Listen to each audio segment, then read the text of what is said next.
গ্রামের শেষ মাথায় একটি জীর্ণ কুটিরে থাকতেন জমিলা বিবি, যার সম্বল বলতে ছিল শুধু অগাধ বিশ্বাস আর একটি মৃতপ্রায় ফলের গাছ।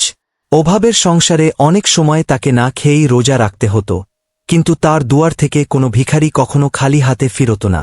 একদিন গভীর রাতে তাহাজ্জুদের নামাজ শেষে তিনি যখন মোনাজাত করছিলেন, হঠাৎ তার আঙিনায় এক অদ্ভুত আলো জ্বলে ওঠে। তিনি দেখলেন তার সেই মোরা শুকনো গাছটি অলৌকিকভাবে ফলে ভরে গেছে।